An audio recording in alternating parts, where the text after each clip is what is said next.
Una joven californiana salió de su casa en enero de 2022 diciendo que iba a visitar a un exnovio. Luego de eso, su familia no volvió a comunicarse con ella, y de esa forma empezó uno de los casos que más ha impactado a Estados Unidos en los últimos años. Si quieren saber todo lo que sucedió, quédense conmigo hasta el final del video. Hola a todos, ¿cómo están? Mi nombre es Lesma, espero se encuentren muy bien. Yo como siempre muy contenta de poder estar un día más aquí con ustedes, muy agradecida de que me estén viendo donde quiera que se encuentren. Hoy tenemos un caso sucedido en Estados Unidos, el de Alexis Gabe. Acompáñenme a ver todos los detalles.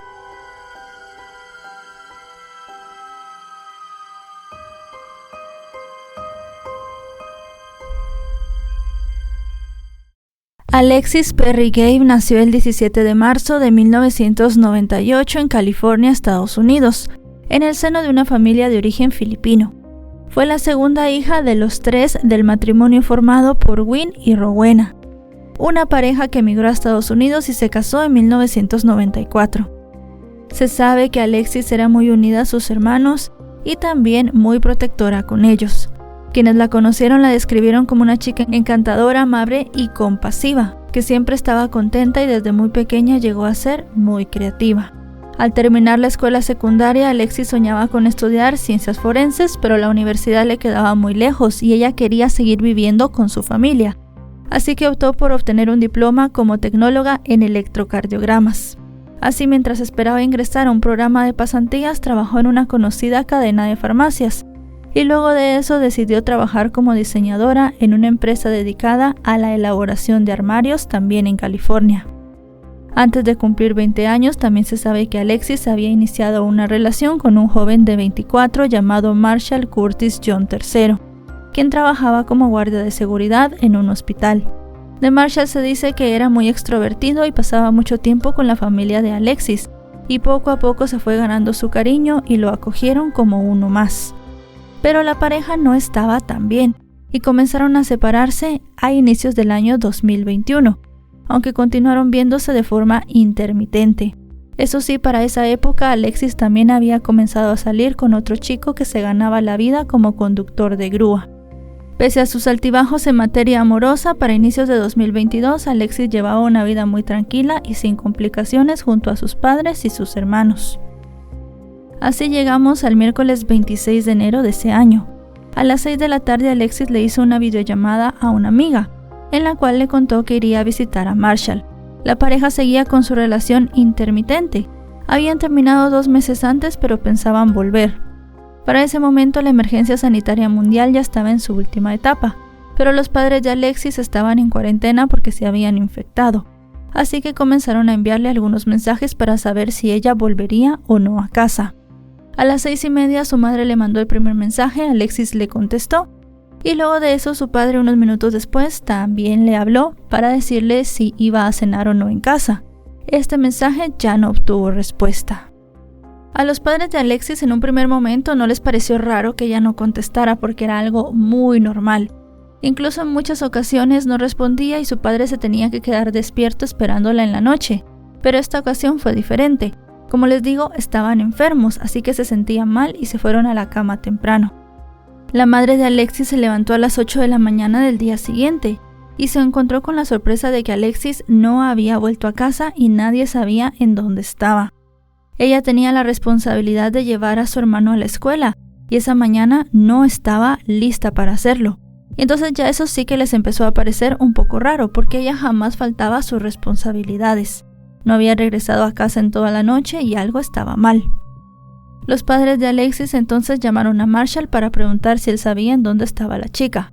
Él admitió que en efecto ella había ido a su casa después de las 6 de la tarde, pero que se había marchado a las 9 de la noche, supuestamente para ir a casa de su mejor amiga. Con esta información decidieron contactar a la amiga, pero ella reaccionó algo confundida y les dijo que era imposible que Alexis la hubiese visitado en su casa, porque ella no estaba en su hogar. Estaba de viaje con sus padres en otro lugar de California.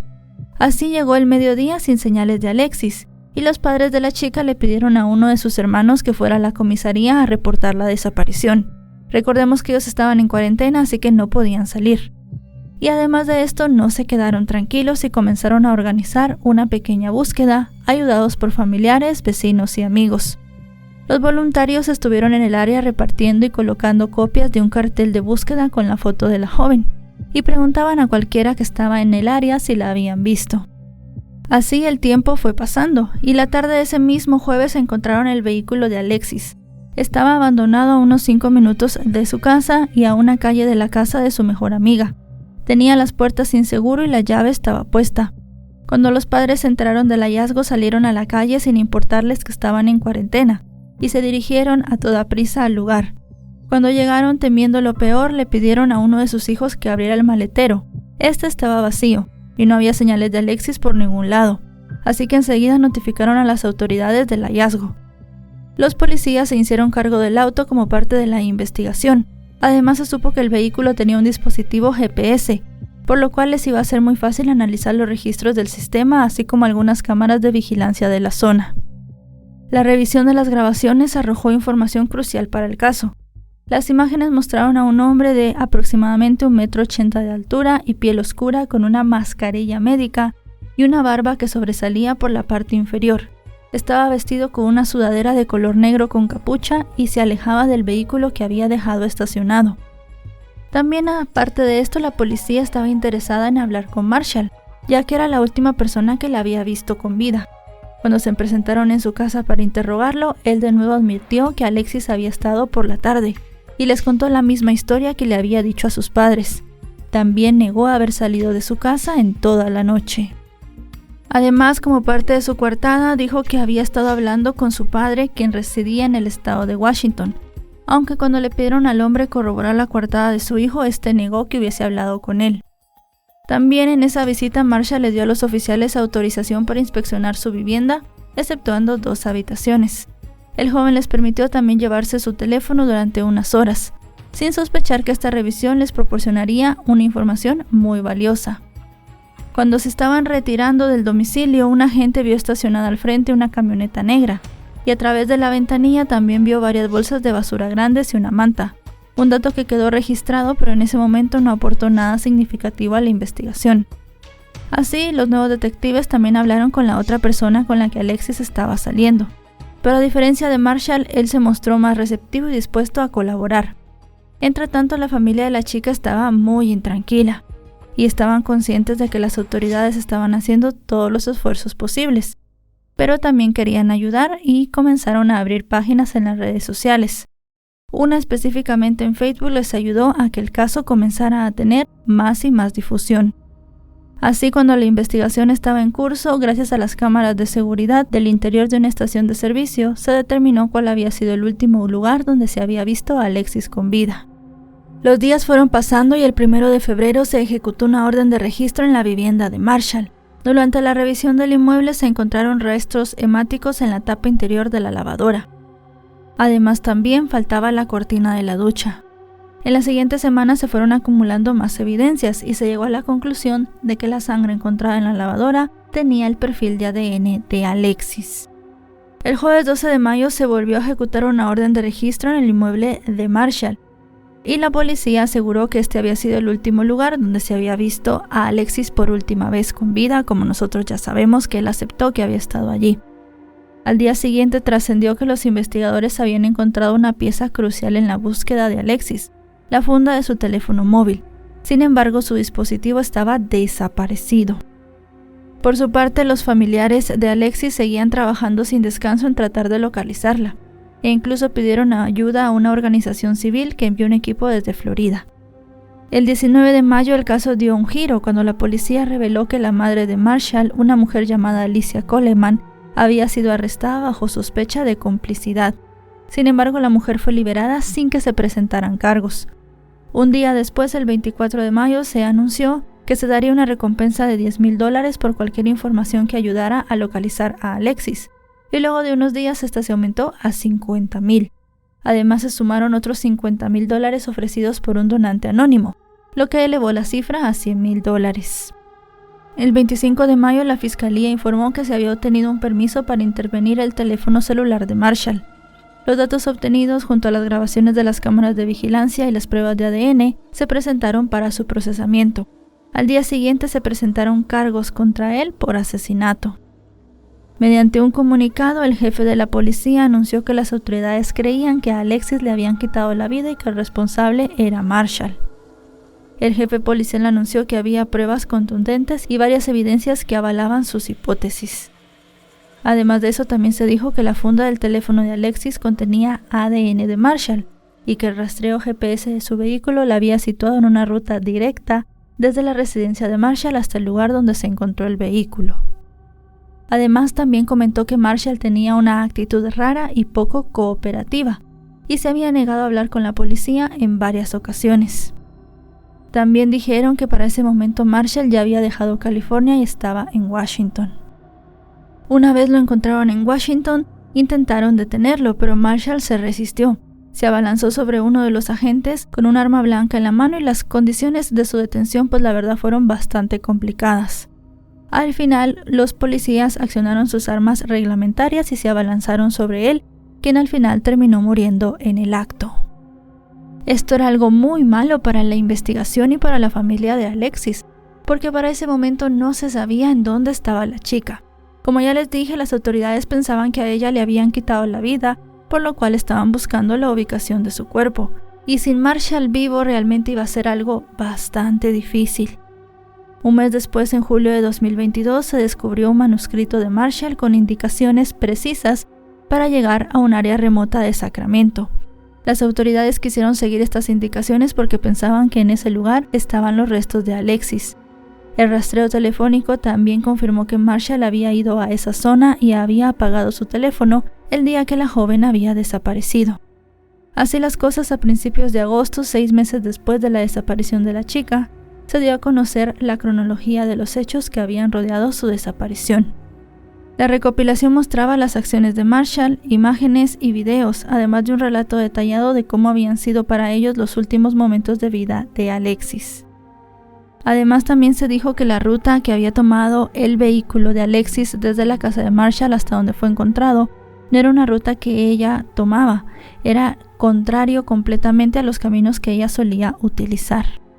También se dijo que esa misma noche Marshall, tratando de hacer una coartada, le envió un mensaje de texto a Alexis preguntándole si había llegado bien. Minutos después la llamó, pero evidentemente no obtuvo respuesta. Y luego al día siguiente, como ya sabemos, se produjo el intercambio de mensajes entre Marshall y la familia de Alexis.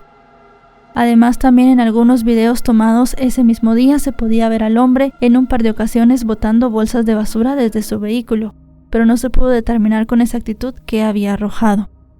También estas mismas pruebas determinaron que Marshall durante todo ese tiempo tuvo consigo el teléfono de Alexis y que durante todo el recorrido mientras tiraba las bolsas de basura también lo mantuvo encendido. También en la cámara timbre de su casa se podía ver al hombre con varias bolsas de basura grandes y pesadas, las cuales estaba sacando de su automóvil. Recordemos que Marshall le había dado a la policía su teléfono para que lo revisara durante el primer registro. Él fue hasta la comisaría para que se lo devolvieran y luego le pidió a su madre que comprara otro. También se determinó que las búsquedas del dispositivo eran incriminadoras. Por ejemplo, buscó la frase «¿Cuánto tiempo tardaría un pez en comerse un cadáver?» y otro tipo de cosas muy relacionadas a una conspiración para cometer asesinato. Además de esto, aunque la policía fue hasta la zona que él había marcado en estas indicaciones, no encontraron ningún rastro de Alexis.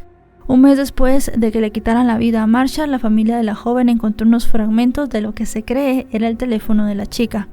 Las piezas fueron enviadas al laboratorio para ser examinadas por tecnología forense. Días después, el viernes 12 de agosto, varios familiares, amigos y vecinos de Alexis protestaron frente a la oficina del fiscal.